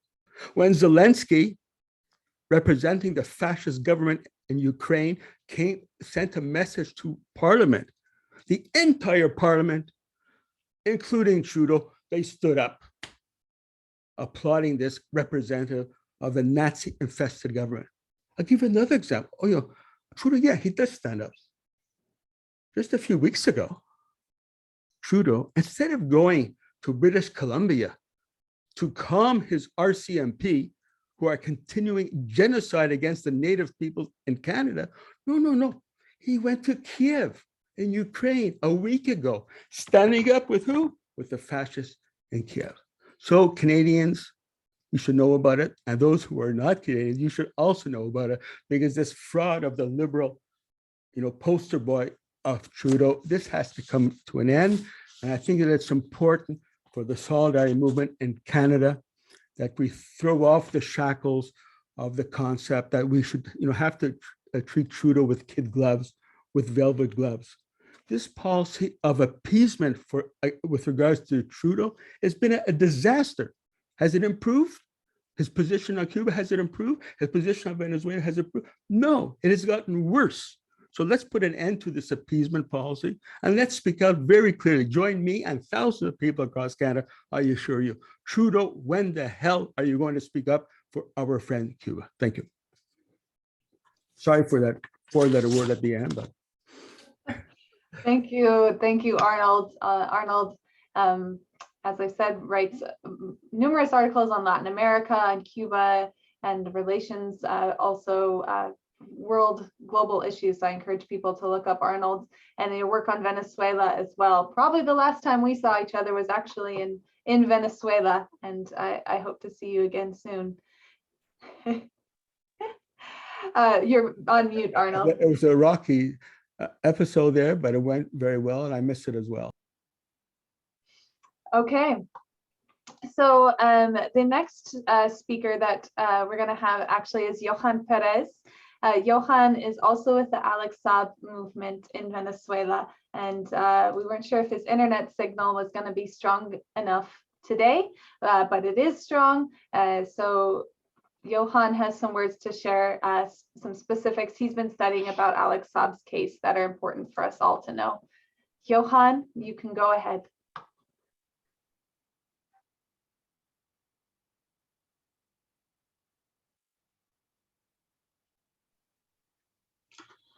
Hola, buenas noches. ¿Me escuchan bien? Sí, perfectamente. Bueno, muchas gracias por esta intervención, de verdad. Quiero que sepan que es mi primera intervención. Quizás me ponga un poco nervioso, pero voy a tratar de decirlo bastante despacio, ¿no? Ya retomando un poquito, adentrándonos en el tema, cuando nosotros hacemos una cronología de todo lo que ha venido sucediendo, nos hemos dado cuenta de que el caso de Alex Saab ha estado plagado de una serie de irregularidades que van desde el comienzo con la ausencia de una orden de detención y la ausencia de una alerta roja de Interpol, lo que determina que esto lo ha convertido como tal en un secuestro, como hemos venido diciendo desde un principio. Pero llama mucho la atención porque ya para el mes de abril del año 2021 el juez escolar declara fugitivo a Alex Saab. Ya alguien que me antecedió había hablado de este tema. También es importante recalcar que en una entrevista a Alex Saab al Espectador, él decía que él tenía más de 30 años que no pisaba territorio norteamericano. Hay que considerar de que la ley sobre la cual están tratando de aplicar una judicialización contra Alex Saab es una ley de carácter extraterritorial. Palabras más, palabras menos, lo que decía el juez Robert Escolar era que Saab es un fugitivo y que no podía atacar esa condición si no estaba en territorio norteamericano. Sin embargo, deslastrándose del hecho de que Alex Saab no, como tal no es un ciudadano norteamericano. Por su parte, la defensa pedía de que se le escuchase su argumentación y Escolar en ese momento se niega por completo y es cuando ellos interponen el recurso de apelación ante el circuito 11. ¿Verdad? En ese sentido, David Rickin fue muy enfático al decir que el reconocimiento a la inmunidad diplomática no tiene nada que ver con el hecho de que le guste o no a un país, porque se trata de inyectarle civilidad al sistema internacional, que siempre está lleno de dificultades y tensiones. Al escolar desentenderse de una cuestión, de esta cuestión, era público, notorio y comunicacional que el nombramiento del diplomático venezolano le daba inmunidad e inviolabilidad, determinaban el gran error que estaba cometiendo el gobierno norteamericano. La defensa recurre a una segunda instancia para apelar la calificación de fugitivo que había dado deliberadamente Escolar, interponiendo este recurso de apelación. En ese sentido, el Tribunal 11º tuvo que recibir esta solicitud para luego escuchar los argumentos orales de la defensa, y cuyo fallo, que era inminente y era inevitable en favor de Alex Saab, eliminaba todo el procedimiento que desde un principio era írrito y estaba montado por el gobierno norteamericano contra el funcionario venezolano para atacar la integridad de la patria venezolana. En vista de ello, el 31 de atención esto mediático, porque el 2022 del Tribunal 11º de Georgia es cerrada debido a las constantes observaciones de diversos abogados y juristas a nivel internacional en torno a la apelación interpuesta en favor de Alex Saab, tomando en consideración que en un país que se pretende abrogar, ahora árbitro de las relaciones diplomáticas, se deba discutir en él si una persona goza o no de estatus diplomático, lo que es una maniobra que contraviene a las relaciones bilaterales contempladas en la Convención de Viena. En el artículo de Fusser News se podía leer: este cierre abrupto se suscita luego de las constantes menciones que recayeron sobre la cuenta de este juzgado, que decidió realizar el llamado a la presentación de los argumentos de las partes, poniendo fin a las constantes dilaciones que realizaba el Departamento de Estado, acciones que han sido señaladas como maniobra ante la ausencia de argumentos para la detención ilegal de un diplomático. Sin embargo, bueno, como hemos visto, el Tribunal de Georgia regresa de nuevo el caso a Escola, y empezamos a notar como una especie de evasión por parte de los organismos para no pronunciarse respecto del carácter de diplomático, el cual está completamente probado por el gobierno venezolano. Pero habría que hacer, y esto es muy importante, habría que hacer una pequeña revisión de las prácticas pasadas del juez que está llevando el caso, porque llama mucho la atención cómo de manera deliberada ya le había determinado esa condición de fugitivo sin haber escuchado a la defensa, una cosa que no es ecuánime, sino que más bien inclina la balanza en favor de la fiscalía y no de la defensa. Hay que recordar también que a Alex Saab se le han estado grabando las llamadas que ha tenido con su entorno familiar, y esto determina una violación al debido proceso si son norteamericanos. Con respecto a esto, si ahondamos un poco en el pasado, se puede demostrar que en un documento de un caso irregular donde participó como protagonista principal el juez Robert Escola, valiéndose de su posición de juez del distrito de Spencer en el año 1986, conspiró para entregar una serie de servicios a una compañía llamada MAP, M-A-P, la cual se definía como una organización sin fines de lucro. Dicha compañía prestaba servicio a personas implicadas en delitos menores para poder, a través de este programa, que el delincuente aceptara los hechos y así el tribunal desestimar los cargos en una fecha preestablecida al final de un periodo de prueba de 3 meses sin que el acusado tuviese que comparecer. Además de ello, la misma compañía MAP ofrecía un servicio llamado Programa de Actitud Social y Concienciación sobre el Alcohol, abreviado SAAP.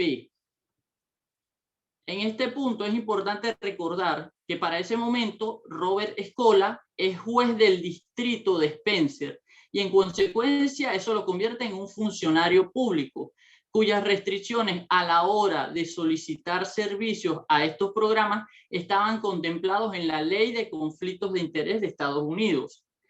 El caso era que la compañía MAP ofrecía servicios entre 180 y 300 dólares al distrito y a los reclusos que estaban inmersos en este servicio. Sin embargo, el problema trascendió debido a que Robert Escola estaba contratando servicios de esa compañía en la cual su hija trabajaba.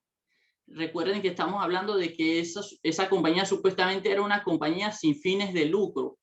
Bueno, en esta compañía su hija trabajaba y era remunerada producto de los préstamos de dichos servicios al distrito.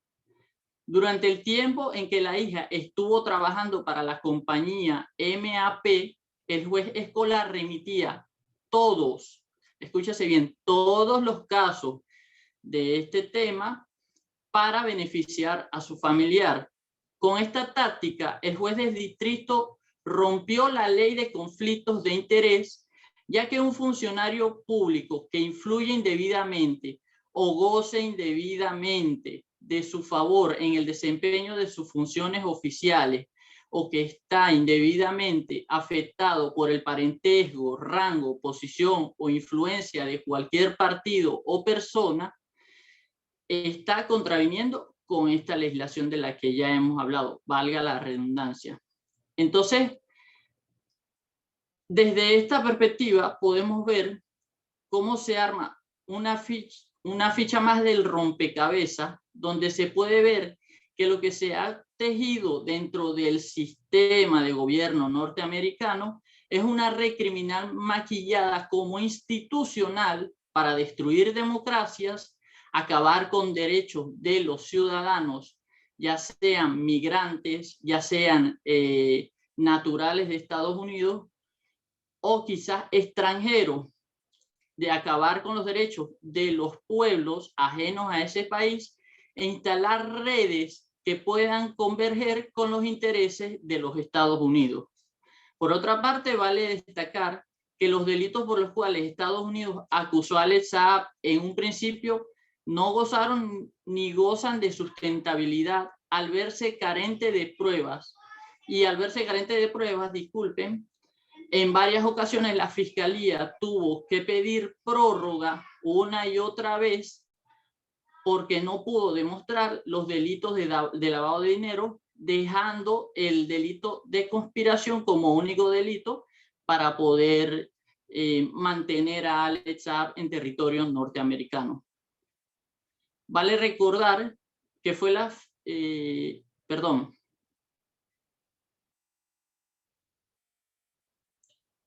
por ahora, este material que acabo de mostrar, que acabo de dictaminar, lo tengo publicado en un tweet. Eso está en internet, eso está para que todo el mundo los vean. Di con ese material. En cualquier momento vuelvo a publicarlo otra vez.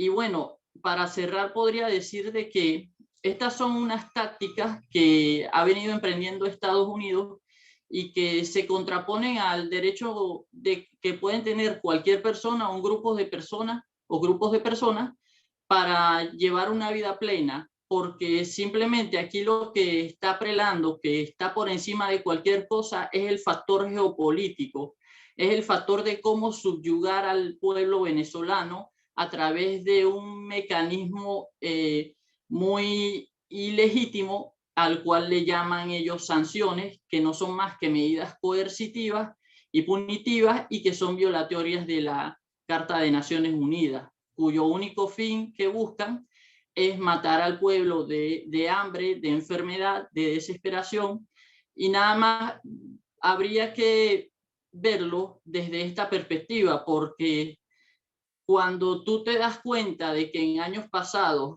a personas como Arnold Abel, que era un pastor estadounidense, fue encarcelado por haber tenido un gesto humanitario y haber alimentado a los sin techo, que era un grupo social que no tenía casa, que estaban desahuciados, y él les dio alimento para que comieran. Entonces la policía se los lleva preso. Entonces nos damos cuenta de cómo está muy desviado el sentido común en muchas ocasiones por parte de las autoridades norteamericanas, al demostrarse esto, pues que una persona que sencillamente se encargue de atender humanitariamente a otras personas, lo encarcelen. Y eso es...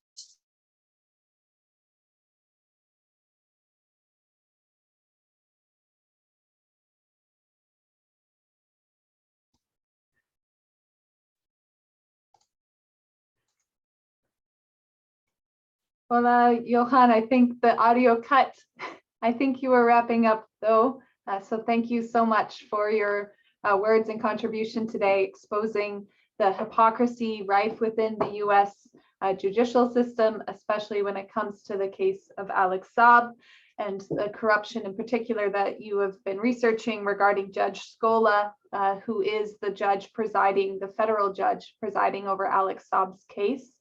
Right now, the case, the trial is set to begin in about 6 months or 5 months. And we have until then to continue building our campaign to free Alex Saab within the United States, Canada, and also together with you in Venezuela. So thank you again, Johan, for speaking here today as your first public speaking event. I hope there are many more. So in just a few minutes, we'll open up the floor to greetings for people from across Canada who are here to speak on behalf of organizations they work with in defense of Venezuela's sovereignty and self-determination. And but prior to that, we have an honored guest here. Professor Luis Acuna is the charge d'affaires of the Venezuelan embassy in Canada. But he continues to join us from where he is living today, which is in Caracas, Venezuela, where he's carrying out his duties as the charge d'affaires, but is unable to travel to Canada at this time and carry out his functions from within the embassy. So Luis, it is always a pleasure and an honor to have you here with us. Luis is former governor of the state of Sucre and the diplomat in charge of the Canadian embassy at this time. So we really, or the Venezuelan embassy in Canada at this time. We really appreciate you making the time to join us each month. And the floor is yours if you're able to say a few words. Hello, Alison. Thanks very much for the invitation. I want to thank you again. This webinar, this monthly webinar in behalf of the Venezuelan people is for us very important. And as I said before, you and for this time and all these solidarity groups in Canada and in the US and in the world are our voice abroad. And we need people to speak about Venezuela abroad. We speak here in Venezuela about Venezuela, but we really need that people abroad speak about Venezuela. I want to send my hello to Arnold August. We have we were very, we are very good friends. We hope to see each other either in Canada or here in Venezuela. Hello, Arnold. I read you very often, all your articles. And I want to thank all the people who talked tonight. Nelson Herrera, he explained very well how hard the coercive measures are hitting the Venezuelan people. The poor people, the workers are suffering very, very much. It's not possible for Venezuela to increase the salary of all of them because we don't have the capacity to sell our oil. We don't have the capacity to do what we can do. Venezuela has enough resources to do what we were able to do before, but with these measures, we cannot do much. So we hope that we keep going We are working hard here at the internal Venezuela, but we need to be able to share our wealth with other countries in order to have money how to do it. And I want to thank Itamar Martinez and Johan Perez for the technical information they are giving about the trial of Alex Saab. But I want to thank very much Roger Harris because he made a very, very clear political overview of the situation of Alex Saab. And the thing is very clear. He was kidnapped in Cabo Verde, and then he was kidnapped by the US. It's a kidnapping of Alex Saab. Alex Saab is free, it should be free. Alex Saab is not what the US want to do. They are just justifying that Alex Saab was able to go over the sanctions. The words of the wife of Alex are very, very clear. It's not a crime to go over the sanctions to help the people of Venezuela. Nobody can, punish someone to try to help their people. So we will keep going in the defense of Alex Saab.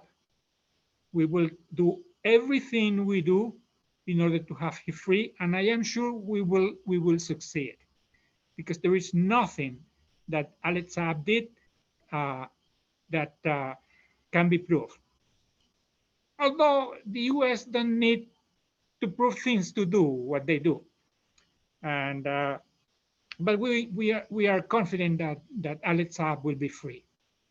And one thing that I like very much, and that's what Arnold August did, is when in this webinar that is being held in Canada, you talk about the political issues of Canada, how Canada works, how Canada is a partner of the US in applying the sanctions against all the countries. And they look like the good boys, but not really, not really. So talking about that makes the thing interesting, because you have a large,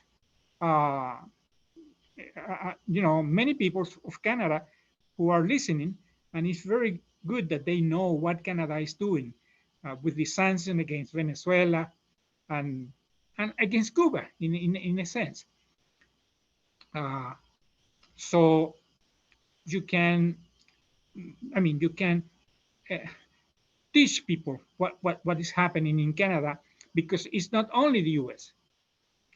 I think that Canada has been so hostile with Venezuela. I think that even more than Canada in some sense. So Alison, thanks very much. I know that you have 15 webinars in a row, and I am sure that this will keep going.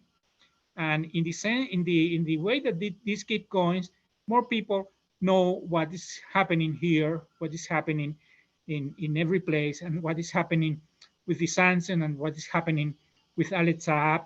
And for us, that's very important. You are, as I said, our voice. Thanks very, very much in the name of the people of Venezuela, in the name of Presidente Maduro and all the team of the Bolivarian Republic of Venezuela. Thanks very much, Alison. We need the solidarity of you, and we need the solidarity of all the groups of Canada and the US. Thanks very much. Thank you very much, Professor Luis Acuña. It would not be possible to continue our work in defense of Venezuela without people in Venezuela also fighting for their self-determination and independence. And it is great to hear from you each month and to have your support. And we hope we will have you in Canada again sometime very soon, so we can see each other and continue our work together in person. But yes, it is the 15th consecutive monthly webinar. We will be back again next month. It'll be following this Summit of the Americas, but more importantly, the counter summits taking place in Los Angeles and in Tijuana, which we put information in the chat about. And we will put information in the chat later about when the next monthly picket action will be. Now I'm going to invite some folks who have joined us and continue to join us each month. These pickets, of course, are only possible with the continued support of other organizations and individuals across Canada, and including the Winnipeg Peace Committee, the Winnipeg Venezuela Peace Committee, the Fire This Time Movements for Social Justice, and Just Peace Advocates, as well as other organizations and individuals who come together each month. For today, we have greetings coming from Sakaya Thomas, who's with the Global African Congress, who I think is just gonna try and make his way into this panelist space. Also, Sean O'Donoghue, who's joined us from the ad hoc committees of Free Alex Saab, is posted his greetings in the chat. So thank you very much to Sean O'Donoghue from Quebec, as well as there were greetings posted from Henry Evans ten Brink, who is with the Hamilton Coalition to Stop the War. I encourage people to sign the petition if you're in Canada that he posted in the chat that has to do with Canada's increasing support for military pacts, including the AUKUS military pact. There's more information in the chat, and I encourage you to sign on to that and to check that out. And thank you for the support of the Hamilton Coalition to Stop the War. And then also from Just Peace Advocates, we have John Philpott. John had been on and off with us today. He had some multiple meetings happening, but if he wasn't able to speak, looks like he's not on right now, he did want to send his greetings and solidarity. He is also a lawyer and has been doing a lot of work in defense of Alex Saab. So thank you to all of them. Let's just see if Sakaya has been able to join in. Not quite yet. So Andrew Barry is here. Andrew, you will be first. Andrew is here from Mobilization Against War and Occupation, Vancouver's anti-war coalition.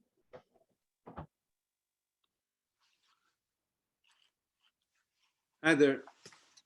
I think that, thanks for inviting me, Allison, first of all. I just wanted to say that the case of Alex Saab, in my opinion, is unfortunately like a very classic example of a political prisoner, of a person who has dedicated his life for the betterment of people around him. And as Allison introduced me, I'm an organizer with an anti-war organization. And as an anti-war organization, we look at the biggest crimes against humanity that are happening around the world. And we look around today and we look at what the current situation is and what's brought it to where it is. We look at the history and impact of colonization, the slavery that was imposed on people around the world from Western Europe that's having detrimental effects on people around the world today. And those same forces from Western Europe, from the United States, and from Canada are the same ones that are imposing a pain and suffering across the world. Here in Canada, we look at the history of Canada, the United States, and all across the Americas. It was Western Europe that brought genocide, colonial rule, and pain and misery and destruction of languages and cultures, all the way from Patagonia up to the Arctic. And it's not the government of Canada likes to look at this as something of the past, but it's something that is ongoing. Just 2 weeks ago, the United Nations Committee on the Elimination of Racial Discrimination sent its third letter to the government of Canada, condemning the use of force, surveillance, and the criminalization of land defenders that they are using to remove Indigenous peoples from their own lands so the government of Canada can put in pipelines for their economic benefit. This is something that the government of Canada and the United States have been doing against Indigenous people, and they have been doing against people around the world. We look over the last 80 years at Korea, Vietnam, Iraq, Afghanistan, Haiti, Palestine, the list goes on. We look at what else they've been able to do with blockades. Today, the United States is trying to sanction over 1/3 of the world's population.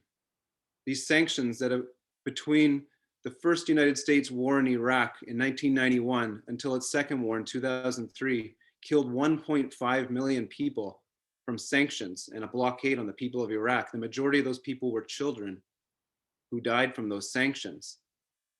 The United States says that it officially ended its war in Afghanistan last year, but has put a complete blockade on the people of Afghanistan. And it is estimated that the amount of people that will be killed from this blockade will be greater than their 20 years of war and occupation on the people of Afghanistan. Which brings us to Venezuela.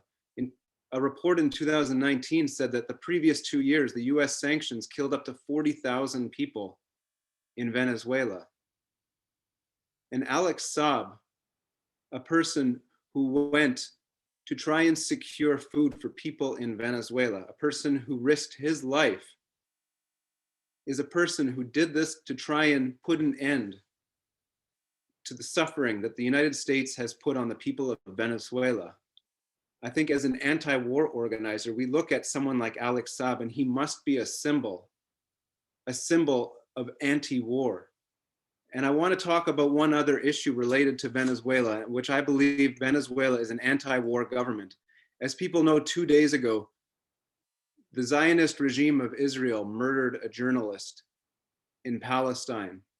And Felix Plasencia, the foreign minister of Venezuela, said, "We express our consternation, pain, and rejection on behalf of the government and the people of Venezuela for the murder of the Al Jazeera journalist Shireen Abu Akleh by a bullet fired by the Israeli army in the Jenin refugee camp in the occupied West Bank." Not many governments around the world have taken a direct stance on this. The government of Canada says that they're upset that a journalist has been killed, but without pointing a finger at who murdered this journalist. The government of Venezuela is very direct about this. And I think as an anti-war organization, I recognize that the government of Venezuela is an anti-war government.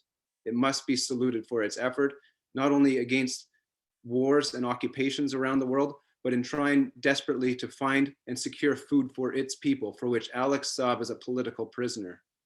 Free Alex Saab. End the sanctions on Venezuela. Canada and US hands off Venezuela. Thank you, Andrew Barry from Mobilization Against War and Occupation. Next, I saw Sakaya has joined us. Sakaya, it is really great to see you. The Global African Congress has participated regularly in the monthly picket actions, but we haven't seen Sakaya in a while. So the floor is yours. Thank you, Alison. Hello, everybody, and let me say hello to the comrades in Venezuela. As I was listening earlier to the comrades in Venezuela, I want to reassure you our own position, and that is Alex Saab have done absolutely nothing wrong.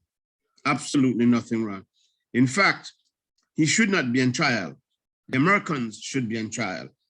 The monthly event that is being held is putting the Americans on trial, and Alison probably we are not naming it correctly. Instead of solidarity, we should be talking about putting the Americans and the Canadian on trial for the crime they are committing. There's absolutely nothing legal about an illegal sanction. International law is not made in Ottawa, nor is it made in the White House. So when the United States and Canada begin to implement a sanction against Venezuela, it's an illegal sanction. And all of this, perhaps we need to have an internal debate. How do we see the Canadian government and how they view Cuba vis-a-vis Venezuela? And I could assure you that if you look at, for example, the history of the English-speaking Caribbean, and you look perhaps around 1973, when CARICOM decided to lift the embargo against Cuba, you only need to examine the detailed information of what the Secretary of State Henry Kissinger had to say to the Caribbean, for example, and how they're going to punish them from having decided to break the sanction against Cuba. The Americans are determined that under no circumstances they want to see another Cuba in the Americas. And that's precisely for them, that's the problem with Venezuela, because Chavez and the Venezuelan government decided that they will take their own future in their own hands, and they will engage in self-determination and establish relationship with whom they please and with whom they want, and to pursue an independent policy. And so I say to the Venezuelan comrades that you have done absolutely nothing wrong. And we want to congratulate you in terms of your vigilance, your steadfastness, in spite of the criminality, that you have stand firm, and you have stand firm in solidarity with a solid leadership, but with all of the maneuver. And insofar as Canada is concerned, I could tell you that Canada got a real whipping in the English-speaking Caribbean, because they went to the Lima's group with a level of manipulation and think they could create the Lima's group and bring along with them CARICOM member state. And they have wholeheartedly rejected that policy. And so perhaps what we need to do in Canada is put the Canadian government more on trial in terms of its own domestic policy and its foreign policy. For example, we need to make the qualitative and quantitative information available to Venezuelan comrades, as Andre Berry was just saying, in terms of the large percentage, or disproportionate percentage of African Canadian or First Nation people in the American Canadian prison system. So it is in the United States. So these are stats that we probably need to share with you for you to understand that Alex Saab is just another example of how the American government have a long history and getting away with it, of criminalizing the opponent. The amount of political prisoners, especially from African American and First Nation people in the American prison system, we need to highlight that in a more significant way to the world. And so you begin to make the linkage and appreciate the fact that your struggle is indirectly linked to our struggle, because you struggle for freedom, and so are we.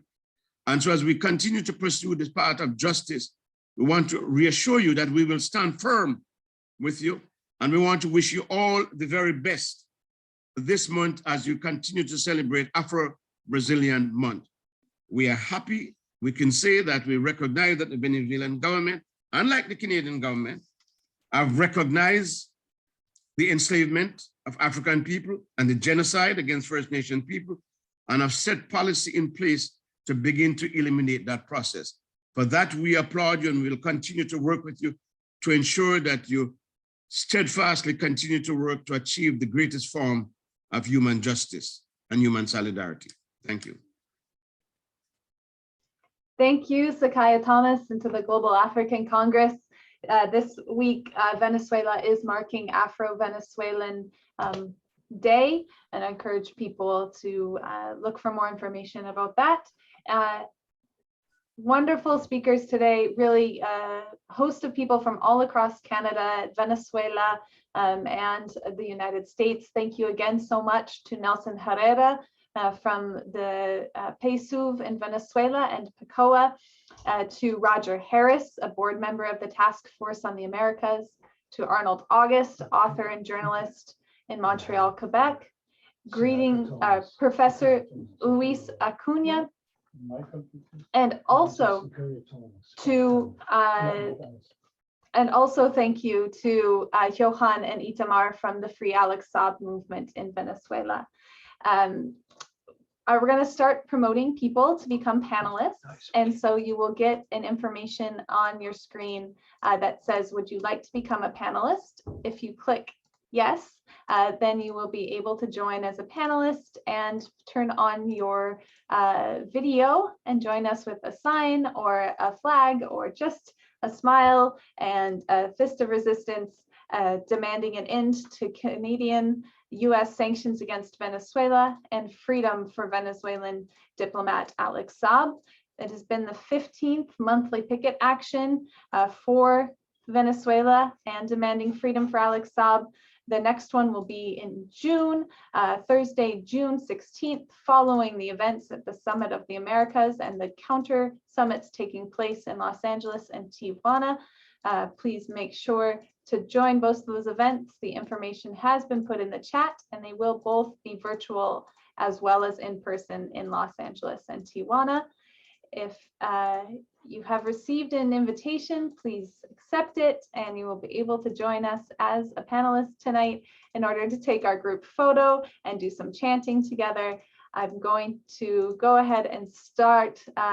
We'll stop the interpretation as well and give a big thank you to our interpreters here tonight. Julieta and Mercedes have really done an incredible job of some very technical terms and difficult topics, and we are very grateful for their hard work here tonight. Also recognizing that the program has gone about 30 minutes longer than we usually do. So thank you again to everybody. If you get a notice in your screen, please do turn on your camera just for a second, and we can do a final photo all together. We'll do one more round of invitations. Tamara, if you want to stop the interpretation, and people can join in the chanting.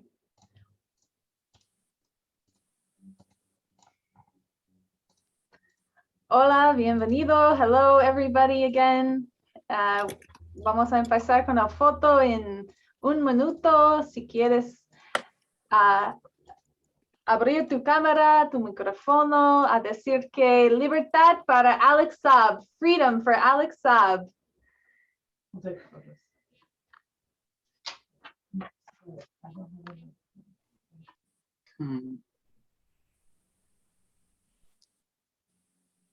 Free Alex Saab. If you have a sign or you want to just hold up Free your Alex Saab. we are here Free today. Alex Saab. Freedom for Alex. Free Alex Saab. Free Alex Saab. Free Alex Saab. Free Alex Saab. Free Alex Alex Saab. Saab. Free Alex Saab. Great Free Alex Alex Saab. Saab. today. Free Alex Free Saab. Alex Saab. Free Alex Saab. Free Alex Saab. Free Alex Free Saab. Alex Saab. No Free more. Alex Saab. Alex Saab. Free Alex Saab. Free Alex Saab. Alex Saab. I think some people are still turning on their Free cameras. Alex Saab. Algunas personas están abriendo sus cámaras y vamos a empezar con la foto en un minuto. Gracias a todos y todas para unir con nosotros. This has been the 15th monthly picket action for Venezuela, demanding U.S., Canada, hands off Venezuela. Una expresión de gratitud otra vez a nuestros interpretadores, Mercedes y Julieta. Gracias por su trabajo muy difícil. We are very grateful to our interpreters and to everyone joining us here today from Venezuela. I see people here from Africa, from Benin and Senegal, I believe, people here from across Europe as well, and different countries in Latin America. Yeah. It is an honor to have you all here today, and we'll see you at the Thank you next so much. picket action. Free Alex Saab, end the blockade on Venezuela now. Free Alex Saab. Free Alex Free Saab. Alex Saab. Liberen a Alex Saab. Thank you so much. Libertad Free Alex para Free Saab. Alex Saab. Libertad para Alex. Free Alex Saab. We'll Free see you. Alex Saab. Free Alex Saab. Free Alex Saab. Free Alex Saab. Free Alex Saab. Free Alex Venceremos. Saab. Nosotros venceremos. I've heard more people have just joined us with a camera. So if you got an invitation, si tienes la invitación a unir con nosotros como panelista, por favor, dice sí, si quieres abrir tu cámara. If you want to open your camera, say yes, you would like to join as a panelist. You'll be able to turn on your camera, unmute your mic, and join us for chanting here at the monthly picket action to free Alex Saab and demand an end to the U.S. blockade on Venezuela. Thank you again to all of our panelists and people joining from across Canada, the United States, and around the world. I'll see you again soon. Thank you. See you next month, June 16th, Free Alex Saab. 7 p.m. Eastern Time. Free Alex Saab. Free Alex Saab. Free Alex Saab. Free Alex Saab. Free Alex Saab. Free Alex Saab. Alex Saab. Saab. Free Alex Saab. Free Free Alex Saab. Alex Saab. Free Alex Saab. Libertad para Alex Saab. Free Alex Saab.